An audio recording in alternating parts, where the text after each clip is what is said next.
যেহেতু তারেক রহমান হচ্ছে বাংলাদেশের এখন বিগেস্ট পলিটিক্যাল পার্টির উনি লিডার, আর প্রফেসর ইউনূস তো আপনি জানেন যে উনি ইন্টারিম গভর্নমেন্টের প্রধান, তো ওনারা ওনাদের মতো করে বসবেন। তারেক রহমানের সাথে প্রধানমন্ত্রীর বৈঠক আমরা শুনেছি যে 13 শুক্রবার হবে, সেই মিটিং এর এজেন্ডা কি হতে পারে? তারেক রহমানের সাথে বৈঠক হচ্ছে 13 তারিখ সকালে।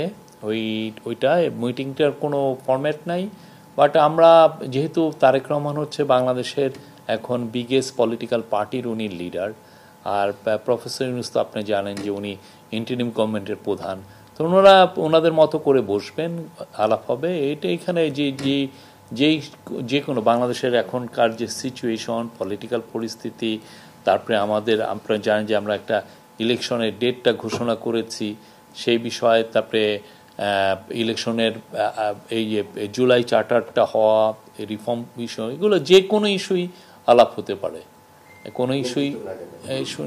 বাট মিটিংটা 13 তারিখ সকালে হচ্ছে, এইটুকু বলতে পারি।